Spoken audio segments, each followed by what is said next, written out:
салом, ман Шалой Гулхоҷа. ахбори рӯзи душанбе 24 октябрро аз студияи Радио Озодӣ аз шаҳри Прага тақдим мекунам. Сархати баъзи хабару гузоришҳои муҳим.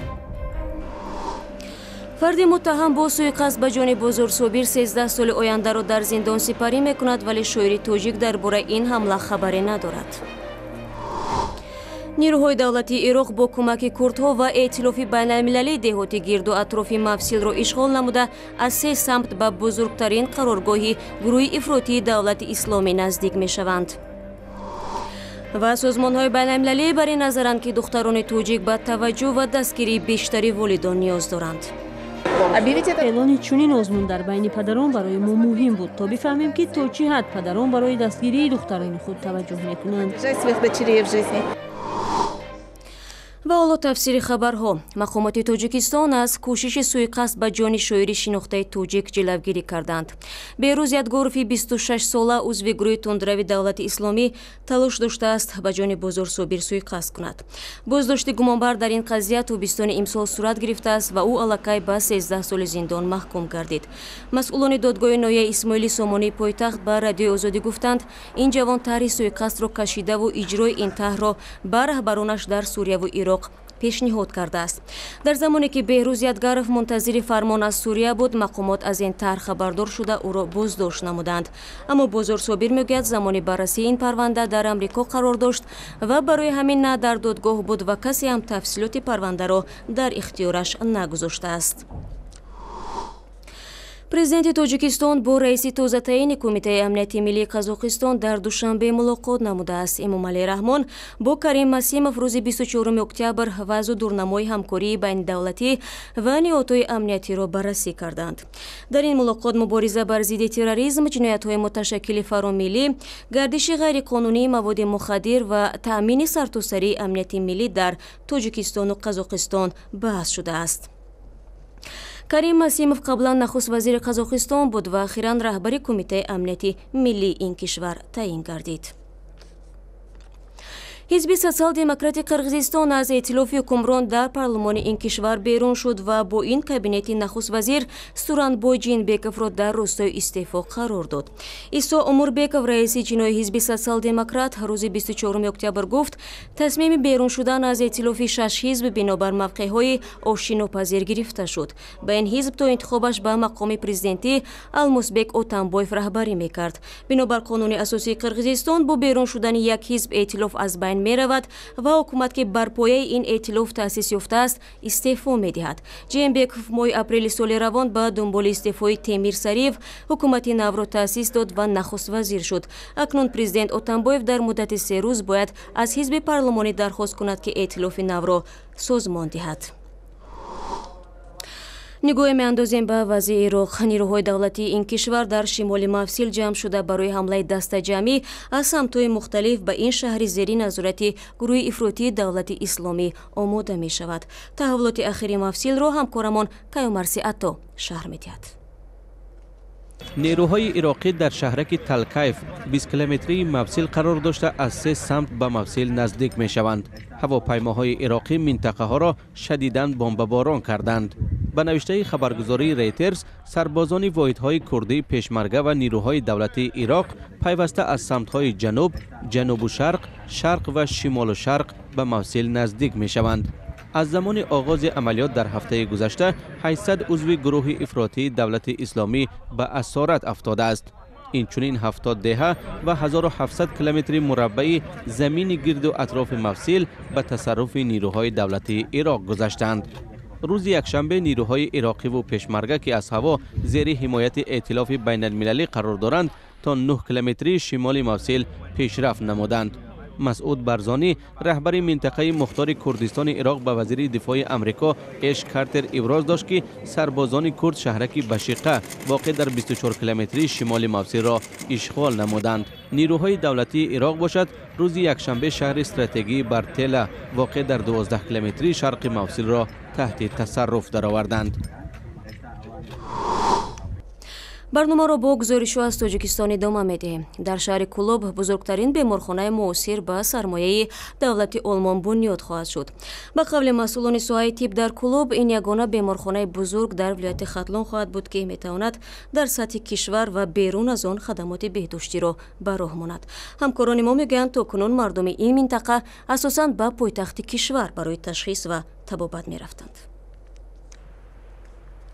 соли оянда дар ин ҷо дар шаҳри Кулоб сохтмони бузургтарин шифохона шурӯъ мешавад. Шифохонае ки ба бештар аз 1 миллион мардуми минтақаи Кулоб хидмат мерасонад.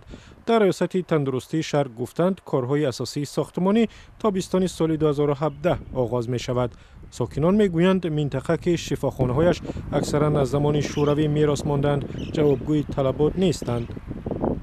имрӯз мардум дигар ба он дастгоҳҳои кӯҳнаи шӯравӣ ва ё дигар дастгоҳе ки имрӯз аллакай шакли комили он, шакли нави он баромадааст, ихтироъ шудааст, дигар ба он эҳтиёҷ дорад ва ба он масалан дастгоҳҳои кӯҳна эҳтиёҷ надоранд. пули бунёди шифохонаро Олмон мепардозад ва ин ҷо як маркази табобати бемориҳои рӯҳӣ ва наркологӣ барои муолиҷаи 120 нафар ҳам хоҳад дошт. сокинони Кулоб то ҳол маҷбур буданд беморони худро барои табобат ба Душанбе баранд, зеро дар шифохонаҳои шаҳр имкони табобати бемориҳои ҷиддӣ вуҷуд надорад. беморхона барқарор шавад, мо боз бештар хурсанд мешавем, чунки ман фарзанде дорам ки бо исми Довуд дар беморхонаи қариятбозор табобат кардан будам. чӣ қадар маблағи бисёр мо сарф кардаем. мехоҳем ки ҳамин беморхона барқарор шавад. мо роҳи дур тай накарда дар ҳамин беморхона табобат гирем. бемористони нав дар масоҳати 4 гектар ки миллионҳо доллар барои сохтмонаш харҷ мешавад, таваллудхона, бахши эҳёгарӣ, ҷарроҳӣ ва маркази ташхису муоина хоҳад дошт. қарор аст сохтмони он соли 2018 ба поён расад. парасторӣ ва таъмини иҷтимоии волидайни барҷомонда аз сӯи фарзандон аз арзишҳои ахлоқиест, ки дар Тоҷикистон ба сурати умум то ҳол риоят мекардад. вале бо ин ҳам мавридҳои худдории фарзандон аз нигоҳубини волидайн ба чашм мерасад. аз ҷумла бечорагиву дармондагӣ, як модари солмандро дар вилояти Хатлон пушти дари додгоҳ бурдааст, то аз рӯи қонунӣ аз фарзандаш кӯмакпули ҳатмӣ талаб кунад. منم اون بچم بوده کلون کردم هم قفصن بره رسوندم خاندار کردم اکو بگم یاردم کن گم نمیکنه گوش نمیکنه. مادر 82 ساله تاجیک از دادگاه خواسته است برای پرستاریش از فرزند کلانی او نظام شمس‌الدینوف کمک مالی حتمی معین کند. عرض کردم من به عالمم که من خودم اپاچه موندگی عدس موندگی گفته عرض کردم بعد هم سجده کرد 70 پول. بیبی سنگین که در جوانی شوهرش را از دست داده است، 6 فرزند را به وایه رسانیده است. 2 نفرشان در جنگ داخلی کشته شدند، بقیه زنده‌اند. ولی کلانی به گفته پیرزن او را فراموش کرده است. نظام شمس‌الدینوف گفت نگاهبین مادر قرض فرزندی است و او قرار دادگاه را اجرا می‌کند. در دادگاه قبادیان گفتند حقی که از پسر برای مادر تعیین کردند با نظر داشت وضع مادی فرزند است. ҳавнома қабул карда шуд, инчунин айсоби фарзанди номбурда Шамсиддинов Низом ба андозаи 70 сомонӣ алимент муқаррар карда шуд ва инчунин айни замон иҷрои широ дар зиммаи иҷрочиёни суд мебошад. бар асоси моддаи 88 кодекси оила фарзандон ӯҳдадоранд дар ҳаққи волидони муҳтоҷ ғамхорӣ кунанд. вале кам шудааст ки додгоҳ фарзандеро барои нигоҳубини волидайн маҷбур созад. тоҷикистон ғамхорӣ дар ҳаққи волидайнро қарз медонад, аммо ба гуфтаи созмони Help Age International муносибат ба волидони кӯҳансол солҳои ахир бадтар шудааст. онҳоро танҳо мегузоранд, пулашонро мегиранд ва ё латокӯб мекунанд. сабаб камбизоатии фарзандон, муҳоҷирати корӣ ва ҳамин гуна кам шудани меҳр ба падару модар будааст. дар адабандии Help Age International дар бораи некуаҳволии пиронсолон дар соли 2015 тоҷикистон ки бештар аз 400,000 пирамарду пиразан дорад, дар мақоми поёни 52-ум қарор гирифтааст. ин шикояти модари солхӯрда аз бетафовутии писар дар нисбати рӯзгори вазнинаш дар ҳолест ки маъмулан тоҷикон писарҳоро ҳамчун гарави ҳаёти осуда дар пиронсолӣ мебинанд. дар нисбати духтарон аксаран таъбири маъмулие ки духтар моли мардум аст истифода мегардад ва бештар ба соҳиб маълумот кардани писарон афзалият дода мешавад. бо вуҷуди амалӣ шудани барномаҳои зиёди давлатӣ дар мавриди баробарҳуқуқии марду зан дар Тоҷикистон, вале то ҳанӯз нақши зан дар рӯстаҳо фаротар аз иҷрокунандаи корҳои хона нарафтааст. бар замини ин асосан духтарон ба фармони падар хонадор мешаванд ва теъдоди онҳое ки талоқ гирифтаву баъдан бинобар камсаводӣ сарбори падар шудаанд кам нестанд. аммо як озмуне ки ахиран дар душанбе ҷамъбаст шуд, падаронеро ҷамъ овард ки дар пешрафти духтаронашон нақши муҳим доштанд. вақте ки 6 сола шуд, мо ӯро ба мактаб бурдем, ба мактаби 89 шаҳри Душанбе. рости гап дар аввал гуфтанд ки духтарчаи шумо кирогардиш кинтар аст, биед дар хона муаллима гирифта дар хона дарсро кунем. шукрона духтари Гулаҳмад Сатторов бо маризии вазнин фалаҷи кӯдакона ба дунё омадааст. оддитарин ҳаракатеро ки кӯдакони дигар ба осонӣ анҷом медиҳанд, Шукрона бо мушкилоти зиёд иҷро мекунад. барои мисол, ӯ танҳо дар 5 солагӣ ба роҳ рафтан шурӯъ кард. қариб забони англисиро бо ӯ гап заданро ёд гирифтаам. ман аз вай мепурсам, савол медиҳам, вай ҷавоб медиҳад. ҳоло Шукрона 17 сол дорад. ӯ дар синфи 9-уми мактаби маъмулӣ таҳсил дорад. падараш мегӯяд баъзан барои тайёр кардани дарсҳо ба духтараш кӯмак мерасонад. аммо на ба он хотир ки духтараш дар хондан мушкилӣ мекашад, балки худаш мехоҳад чизҳои наверо ёд бигирад. миннатдорӣ мекунам ба тавочам ки мара мисол маёбам бошам, маёбис намекунам, барое ки дар байни мисол бародари солим дорам, апаи солим дорам, ҷанои солим дорам ки онҳо маро маёб намегӯянд.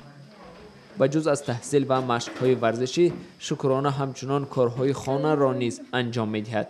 тақрибан 1 моҳ пеш падари Шукрона дар бораи озмуни «Ман бо духтарам мефахрам» огоҳ шуд ва ба ин озмун аксеро фиристод ки бо духтараш дарс тайёр мекунад.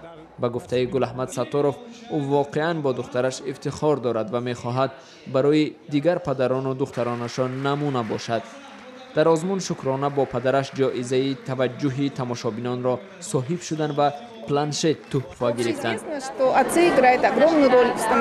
падарон дар рушди духтаронашон нақши бориз доранд. аз ин хотир эълони чунин озмун дар байни падарон барои мо муҳим буд, то бифаҳмем ки то чӣ ҳад падарон барои дастгирии духтарони худ таваҷҷӯҳ мекунанд.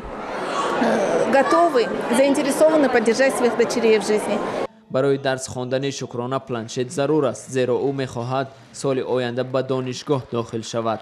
дар ин озмун дар маҷмӯъ беш аз 100 нафар ширкат доштанд. падарон дар ҳикояҳои худ аз он қисса мекарданд ки чӣ тавр духтаронашон дар зиндагӣ муваффақ шудаанд ва чӣ гуна худи онҳо дар ин роҳ барояшон кӯмак расонидаанд. Гулаҳмад Сатторов ҳам мегӯяд ҳама корро анҷом хоҳад дод то духтараш ба орзуҳояш бирасад. дар яке аз ноҳияҳои вилояти Суғд даҳо хонаводаe ба сар мебаранд ки рӯзгори аксари онҳо аз замони қадим тариқи оҳангарӣ таъмин мешавад.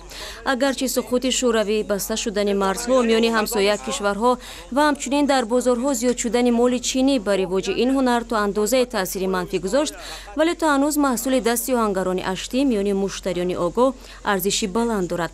дар як ҳамоише ки дар шимоли Тоҷикистон баргузор шуд, оҳангарони касбӣ на танҳо ҳунари худро ба намоиш гузоштанд, балки ба шогирдонашон ба истилоҳ дасти дуо доданд. ва дар поёни барнома хабари варзишӣ дорем. ҳайати варзишии ҷопон ки охири ҳафтаи гузашта ба Тоҷикистон омад, дар толори гӯштини зӯрхона намудҳои ҳарбзании ҷопонӣ, ҷудо ва кендоро намоиш дод.